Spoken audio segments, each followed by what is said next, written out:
दोस्तों, आज मैं शिव के ऐसे भक्त की कहानी सुना रही हूँ जिसको सुनकर आपको धार्मिक ज्ञान के सागर में स्नान करने को वश कर देगी। इस कहानी को ज़रूर सुनें और प्लीज़ वीडियो को लाइक शेयर सब्सक्राइब कमेंट्स ज़रूर करें। एक शहर था जहाँ बहुत बड़ा मंदिर था। मंदिर में भक्तों का तांता हमेशा लगा रहता था। मंदिर के आने जाने वाले रास्ते में धार्मिक सामग्री बिक्री हेतु छोटी छोटी दुकानें लगी हुई थी और उन्हीं दुकानों में एक दुकान ओंकार की थी। वह शिव का अटूट भक्त था। यह कई घंटों शिव की पूजा में लगा रहता था। दुकान में वह और उसका छोटा भाई रहते थे। उसका बेटा कार्तिक, जो कि केवल 8 वर्ष का था। हालांकि कार्तिक दुकान के काम के साथ साथ अपनी पढ़ाई में भी बराबर ध्यान देता था, जिस वजह से वह अपनी सभी कक्षाओं में अच्छे अंकों से उत्तीर्ण होता आया था। ओंकार अपने बेटे से बहुत प्यार करता था। ओंकार की पत्नी कार्तिक को जन्म देते ही दुनिया छोड़ चुकी थी। बचपन से कार्तिक को ओंकार ने माँ और बाप दोनों का प्यार दिया था। कार्तिक अपने पिता का आज्ञाकारी बेटा था। वह घर के काम के साथ साथ दुकान का भी काम संभाल लेता था। उनकी ज़िंदगी बहुत मज़े से चल रही थी। लेकिन एक दिन नगर निगम का ऐलान होता है कि मंदिर परिसर से सभी दुकानें हटाई जाएंगी। इसका सीधा मतलब था कि जिसकी स्वयं की ज़मीन होगी वही यहाँ धंधा कर सकता था। ओंकार अपने घर में पूजा पाठ कर रहा था। जैसे ही उसे यह बात पता चलती है, उसके पैरों तली ज़मीन खिसक जाती है। क्योंकि मंदिर परिसर की वह दुकान उसकी रोजी रोटी थी और उस दुकान के अलावा उसके पास आमदनी का कोई और जरिया नहीं था। वह तुरंत भगवान शिव के सामने बेसुध होकर लेट जाता है। ओंकार की आंखों में आंसू आ जाते हैं और वह शिव भगवान से कहता है, क्यों दे रहे हो मुझे इतनी तकलीफ़? क्या मैंने कोई पाप किए थे? कुछ देर बाद ओंकार शिव भगवान के सामने हाथ जोड़कर खड़ा होता है और अपनी दुकान की तरफ भागता है। सभी दुकानदारों को दुकान से सामान खाली करने के लिए 1 दिन का समय दिया जाता है, जिसके लिए लाउड स्पीकर से लगातार सारे मंदिर परिसर में सरकारी ऐलान होता रहता है। सरकार के इस फैसले का सभी विरोध कर रहे होते हैं, लेकिन मंदिर में भक्तों की संख्या बढ़ने की वजह से रोड का चौड़ीकरण करना अनिवार्य था। हालांकि प्रशासन ने मंदिर से थोड़ा दूर एक सरकारी ज़मीन में दुकानें बनाने की इजाज़त दे दी थी, लेकिन उन ज़मीनों को लीज पर दिया जाना था और लीज की रकम लगभग ज़मीन की कीमत के बराबर ही पहुंच गई थी, जो कि ओंकार की पहुंच से बाहर थी। ओंकार दुकान के अलावा कुछ और काम नहीं कर सकता था, इसलिए वह लीज पर ज़मीन लेने के लिए आवेदन भर देता है और 2 ही दिनों के अंदर उसे 35% राशि जमा करवाने का नोटिस मिलता है। उसने कई सालों से दुकान से पैसे कमाकर जोड़े थे, इसलिए उसके पास लगभग आधी राशि तो उपलब्ध थी। इसलिए वो 2 दिन के अंदर 35% रकम जमा करवा देता है और बाकी का बचा हुआ 15 दिनों के अंदर जमा करवाने का समय दिया जाता है। ओंकार अपने बेटे से कहता है कि बेटा, हमें ये ज़मीन कुछ भी करके लेना होगा। मेरे पास आधे ही पैसे हो पा रहे हैं, बाकी पैसों के लिए हम बैंक से लोन ले लेते हैं।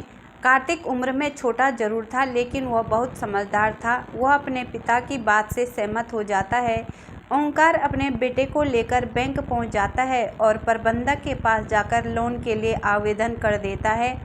बैंक प्रबंधक उसे कहते हैं कि हम आपको बैंक लोन तभी दे सकते हैं जब कोई ऐसा व्यक्ति आपकी गारंटी दे, उसका खाता हमारे बैंक में हो।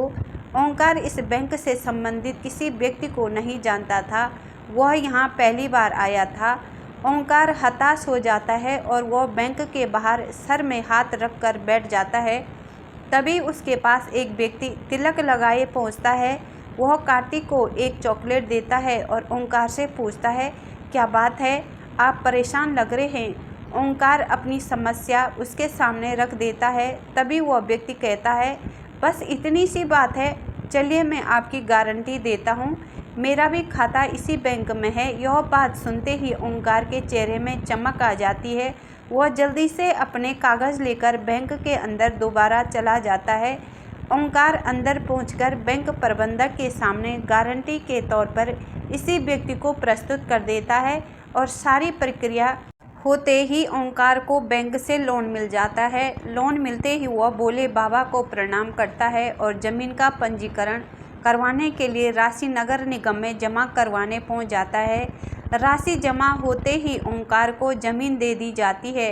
2 दिनों के अंदर ओंकार लकड़ी की दुकान बनवा लेता है। ओंकार दुकान के अंदर सबसे पहले शिव की मूर्ति स्थापित करता है और इसके बाद अपने धंधे की शुरुआत कर देता है। उसे लोन चुकाने का टेंशन खाए जा रहा था। ओंकार की दुकान सबसे आखिरी में थी, इसलिए उसकी दुकान में कम ग्राहक पहुंचा करते थे। वह इतना भी पैसा नहीं कमा पा रहा था कि उसके प्रतिदिन के खर्चे पूरे हो सके। ओंकार परेशान रहने लगा। एक दिन उसकी दुकान में वही व्यक्ति फिर आते हैं जिन्होंने बैंक में उसे लोन की गारंटी दी थी। उन्हें देखते ही ओंकार अपनी दुकान में बैठने को कहता है और जल्दी से उनके लिए चाय नाश्ते का इंतज़ाम करता है। और जैसे ही वह व्यक्ति ओंकार से उसकी दुकान के हालचाल पूछते हैं तो वह फिर अपना दुखड़ा रोने लगता है। वह व्यक्ति शिव की मूर्ति को नीचे रखे देख ओंकार से कहते हैं कि तुमने शिव भगवान को ऐसे क्यों स्थापित किया है? उनके लिए छोटा सा मंदिर बना लो, तुम्हारा कल्याण हो जाएगा। और इतना कहकर वो वहाँ से चले जाते हैं। वो व्यक्ति कोई और नहीं, स्वयं शिव भगवान थे। और इतना कहकर वो वहाँ से चले जाते हैं। ओंकार उस व्यक्ति के जाते ही अपने काम में लग जाता है। 1-2 महीने के अंदर ओंकार की हालत बदतर होने लगती है। वह कर्ज में डूबता जा रहा था, लेकिन इसके बावजूद वह शिव की पूजा में उतना ही समय देता था जितना हमेशा से देता आया था। एक दिन वह थोड़ा जल्दी दुकान पहुंच जाता है और दुकान की सफाई करने लगता है। ओंकार को अचानक उस व्यक्ति की बात याद आती है कि शिव के लिए छोटा सा मंदिर बना लो। तभी ओंकार कुछ मजदूरों को बुलाकर दुकान के कोने में छोटा सा मंदिर बनवाने के लिए गड्ढा खुदवाने लगता है, लेकिन वह बहुत प्रयास करने के बाद भी उस जगह पर गड्ढा नहीं हो रहा था। और जब मिट्टी हटाकर मजदूर देखते हैं तो वह दंग रह जाते हैं। उन्हें एक विशाल शिवलिंग का ऊपरी हिस्सा दिखाई दे रहा होता है। जैसे ही वह किनारे किनारे मिट्टी हटाते हैं, गहराई तक जाते हैं तो सभी के पसीने छूट जाते हैं, क्योंकि यह कोई साधारण शिवलिंग नहीं था। इसका आकार बहुत विशाल था और इसका पत्थर फौलाद से भी मजबूत था। शिवलिंग निकलते ही दुकान के चारों तरफ से हजारों लोगों की भीड़ जमा हो जाती है। दूर दूर से लोग वहां शिवलिंग देखने पहुंच जाते हैं।